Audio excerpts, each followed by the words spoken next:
کیا ملک میں بڑھتے ہوئے سیاسی و معاشی بحران کا حکومت کے پاس کوئی حل نہیں؟ عمران کی رٹ نے کیسے خود عمران خان کو مزید مقبول کر دیا؟ گوجرانوالہ واقعے نے حکومت کی کمزوری عیاں کر دی، ایسا کیا ہوا تھا؟ مظہر عباس کا کالم۔ ہر گزرتے دن کے ساتھ ملک کا سیاسی اور معاشی بحران بڑھتا ہی جا رہا ہے۔ پاکستان تحریک انصاف پر پابندی لگانے کا غیر حتمی فیصلہ سامنے آنے کے بعد ملک میں غیر یقینی کی صورتحال پیدا ہو گئی، جو تاحال محسوس کی جا سکتی ہے، کیونکہ سیاسی بحران کے حل کے لیے کہیں سے کوئی پیش رفت سامنے نہیں آ سکی، الٹا معاملات مزید بگڑتے ہوئے معلوم ہو رہے ہیں۔ بہرحال اسی دوران گوجرانوالہ میں بھی ایک ایسا واقعہ پیش آیا جس نے کئی سوالات کو جنم دے دیا۔ سینئر صحافی مظہر عباس نے اپنے تازہ ترین کالم میں اس واقعے کی تفصیلات بیان کرتے ہوئے سیاسی بحران سے متعلق لکھا ہے کہ بظاہر حکومت کے پاس کوئی ایسا حل نہیں ہے کہ یہ بحران ٹل جائے۔ حال ہی میں مری کے پرفضا مقام پر چند دن اور ہفتوں کے بعد بھی اگر شریفوں کی ٹرائیکا کے فیصلوں کے نتیجے میں ٹارگٹ اپوزیشن ہی رہے اور بانی پی ٹی آئی پر پابندی لگانے کی باتیں اور گوجرانوالہ جیسے واقعات سامنے آئے تو سمجھ لیں کہ سب ٹھیک نہیں ہے۔ مظہر عباس نے گوجرانوالہ واقعے کے بارے میں کچھ یوں تفصیلات بیان کی ہیں کہ پچھلے چند دنوں میں پنجاب کے مسلم لیگ نون کے اس مضبوط قلعے میں دیکھا، اس سے بہت سے سوالات کے جواب مل گئے۔ میرا یہ دورہ Pakistan federal union of journalist کے مرکزی مجلس عاملہ کے اجلاس کے حوالے سے تھا۔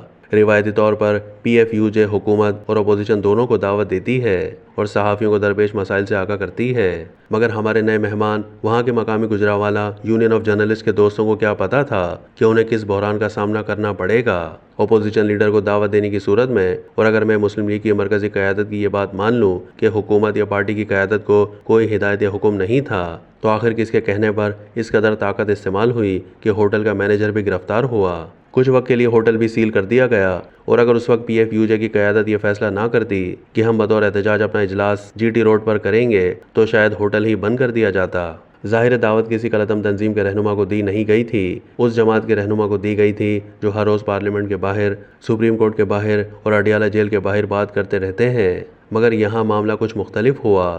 وہاں کی یونین کے مقامی رہنماؤں کو بلا کر مہمانوں کی لسٹ مانگی گئی، پھر اس میں سے تحریک انصاف کے رہنما اور اپوزیشن لیڈر عمر ایوب کا نام کاٹ دیا گیا۔ بات اگر مقامی انتظامیہ تک رہتی تب بھی غنیمت تھا، مگر بات اس سے اوپر تک تھی۔ دباؤ تھا کہ آپ صرف مسلم لیگ اور پاکستان پیپلز پارٹی کے رہنماؤں کو بلا سکتے ہیں۔ پی ایف یو جے کی قیادت کے انکار کی صورت میں ہوٹل پر دباؤ ڈالا گیا کہ اجازت منسوخ کر دی جائے۔ ہوٹل کا مینیجر گرفتار ہوا، کچھ اور لوگوں کو بھی بلایا گیا، کچن کو بند کر دیا گیا اور آخر میں ہوٹل آنے والوں کے لیے تقریباً سیل کر دیا گیا۔ جب صحافیوں نے اجلاس سخت گرمی میں جی ٹی روڈ پر کرنے کا فیصلہ کیا تو بات حکومتی ایوانوں تک پہنچ گئی، اور اس سے پہلے کہ معاملہ مزید بگڑتا سارے آرڈر واپس لے لیے گئے۔ مظہر عباس نے کالم میں مزید لکھا کہ میں صرف یہ سوچ رہا تھا کہ ہماری حکومتیں اور انتظامیہ ہم سے کتنا تعاون کرتی ہیں، کیسے خبر بنواتی ہیں، ایک نارمل ایونٹ کو فرنٹ پیج یا بریکنگ نیوز بنا دیتی ہیں۔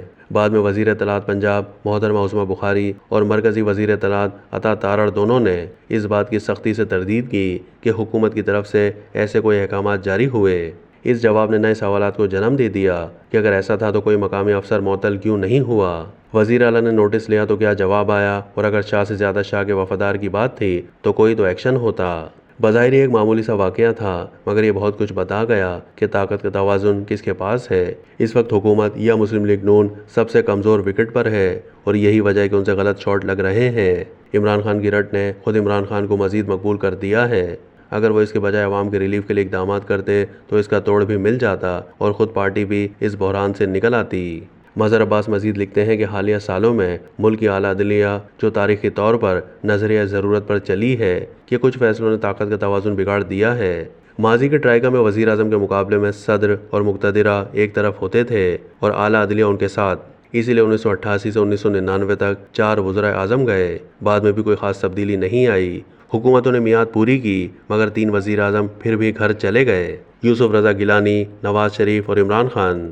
8 فروری کے بعد طاقت میں توازن نہیں رہا۔ عوام نے بیلٹ کے ذریعے ریاستی اشرافیہ کی روایتی سیاست کو ووٹ کے ذریعے شکست دی، اور اب بات اعلیٰ عدلیہ تک پہنچ گئی ہے۔ یہ ماضی سے ذرا مختلف ہے، جسے بحران حل بھی ہو سکتا ہے، عوام کے فیصلے کو ماننے سے اور شدید بھی ہو سکتا ہے۔ تصادم کی صورت میں تصادم سڑکوں پر نہیں ہوگا، بس انتظار کریں کہ اونٹ کس کروٹ بیٹھتا ہے۔ تو دوستوں، آپ کو کیا لگتا ہے کہ تصادم کا عبور کہاں ہوگا؟ اس کے نتائج کیا نکلیں گے؟ سیاسی بحران کے خاتمے کے لیے کس کو کیا کردار ادا کرنا چاہیے؟ کمنٹ کر کے اپنی رائے سے ضرور آگاہ کیجیے گا۔